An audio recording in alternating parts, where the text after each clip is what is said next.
Fields of Grass is an interactive game set in a lush, idyllic environment. The player controls the sparkly cursor with a haptic interface device like the Novant Falcon shown here. Motors inside the device provide tactile feedback. For instance, the player encounters resistance while the cursor sifts through the dense dirt layer, or a hard surface when in contact with a rock.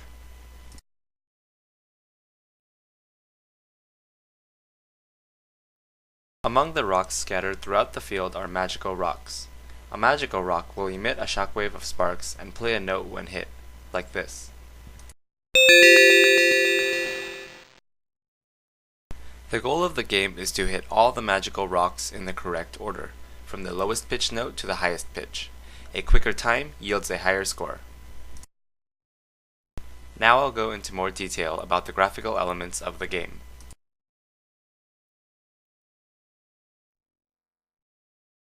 The grass needs to be visible from all angles, look unique and non-repeating, and sway subtly in the wind.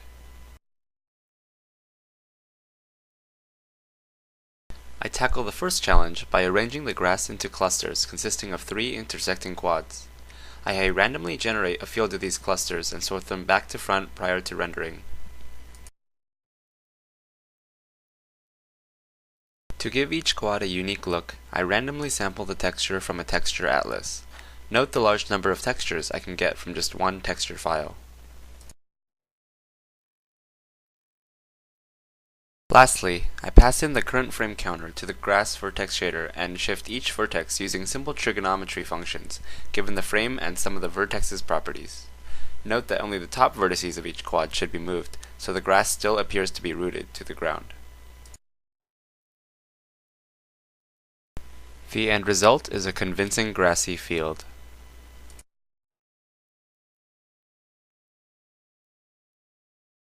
A custom particle system manages the cursor's sparkly trail and the dirt that gets kicked up. When the cursor collides with the dirt, the collision detection function tells the dirt particle system to emit a burst of particles. I also add some randomness to the alpha value so the sparkles appear to shimmer as they fade away.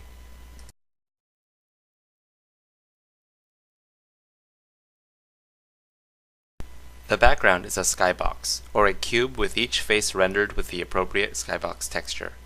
I create the cube large enough away so that it renders behind everything else. For the sun glare, a white full-screen quad is rendered with additive blending. The alpha component of the quad is determined by how close the look vector is to the direction of the sun.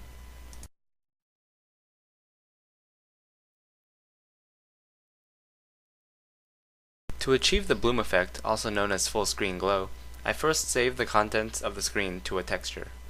A horizontal shader pass blurs the texture horizontally by sampling multiple pixels along a row.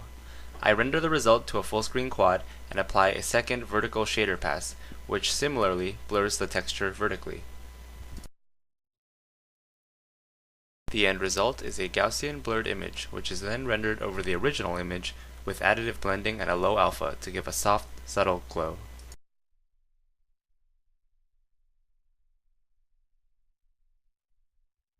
The motion blur effect is achieved with the accumulation buffer. To blend the current frame with previous frames, I scale the accumulation buffer down a bit and add in the current frame. The scalar weights determine how blurry the motion gets and should always add up to 1. And that pretty much sums up the making of Fields of Grass. Thanks for watching.